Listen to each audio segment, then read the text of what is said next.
महीने लगभग 5-6 महीने फर्स्ट FLC शुरू होती है ईवीएम की। मैं दो बात बता रहा हूं, बस मोटी सी दो बात, बाकी सब आपको मालूम है। वो टेम्पर नहीं हो सकती, उसमें कोई कनेक्शन नहीं हो सकता। अभी लोग पूछते हैं जब पेजर से उड़ा देते हैं तो ईवीएम को कैसे हैक नहीं कर सकते, ये भी पूछते हैं। जब कोई किसी कंट्री में पेजर से उड़ा दिया तो ईवीएम हैक हो जाएगी। अरे भाई, पेजर कनेक्टेड होता है, ईवीएम कनेक्टेड नहीं होती। एनीवे, दो बात मोटी मैं आपको बताता हूं, बहुत मोटी। 5-6 महीने पहले FLC होती है, first level checking of the EVMs, और मेरे पास में एक पूरा रिकॉर्ड है। ये हम जो भी ईवीएम की शिकायतें वायदे हुए आई हैं, वो हमारे पास 20 शिकायतें आई हैं। हर 20 शिकायत का हम इंडिविजुअल जवाब देंगे, फैक्ट बाय फैक्ट। सो इसमें कोई डाउट नहीं है। We will convey to each candidate to assure, this is our duty. Actually हमारी ड्यूटी है कि अगर कैंडिडेट ये पूछ रहे हैं कि आप बताइए, तो हम उन्हें बताएंगे, निश्चित रूप से बताएंगे, लिख के बताएंगे, पूरा डिटेल्ड बताएंगे और जल्दी ही बताएंगे। तो I am not going to individual cases, और उन सबको पब्लिश भी कर देंगे ताकि आप सबको भी पता लग जाए। But first level checking, randomization, second randomization, storage में रखना, स्टोरेज से बाहर निकालना, कमीशनिंग करना, कमीशनिंग के बाद वापिस स्टोरेज में रखना, फिर उसको पोलिंग डिस्पर्सल के दिन ले जाना, फिर उसको बूथ पे पहुंचाना, बूथ पे पूरा दिन वोटिंग कराना, फिर सील करना, फिर वापस स्टोरेज में रखना, फिर काउंटिंग के दिन निकालना, फिर पूरे दिन दिखाना। इसमें हर समय पर पॉलिटिकल पार्टी या उस कैंडिडेट या उसका एजेंट मौजूद रहते हैं। जब मशीन में कमीशनिंग होती है, उस दिन उसमें बैटरी डाली जाती है। पहले आया था, पहले और बहुत सारी चीजें आई थी कि वो हैक हो सकती है, उसका वोट इधर डाला तो इधर जा सकता है, कुछ हो सकता है। ये पहली बार आया। अब हम ये भी सोच रहे हैं कि इससे अगला क्या आएगा, हम नहीं समझ पा रहे इससे अगला क्या आएगा, बट लगता है अगला भी कुछ आएगा, रुकेगा नहीं। मतलब कितनी बार।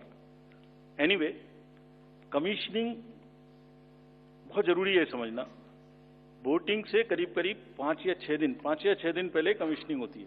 5-6 दिन पहले उस दिन मशीन में सिंबल पड़ते हैं। तो अब मशीन में अभी तक नई बैटरी उस दिन एक डाली जाती है, और सील करके उस बैटरी पे भी कैंडिडेट के एजेंट्स के दस्तखत होते हैं। छोड़िए, मशीन पे तो होंगे ही होंगे, हमें भी नहीं पता, हमने भी पता नहीं कब बनाया था ये नियम, हमारे काम आ रहा है अभी कि वो बैटरी पर भी एजेंट के दस्तखत हो। और अब कमीशनिंग के बाद, क्योंकि 5 ही दिन बचे हैं और इसमें सिंबल लोड हो चुके हैं, ये उनके सामने में स्ट्रांग रूम में जाएगी, डबल लॉक लगेगा, 3 लेयर की सिक्योरिटी रहेगी, 3 लेयर की, जिसमें CAPF भी शामिल होगी, मस्ट है। ऑब्जर्वर होंगे। उसके बाद जब वो पोलिंग के डिस्ट्रीब्यूशन के दिन निकलेंगी, उस दिन फिर यही प्रोसेस होगा।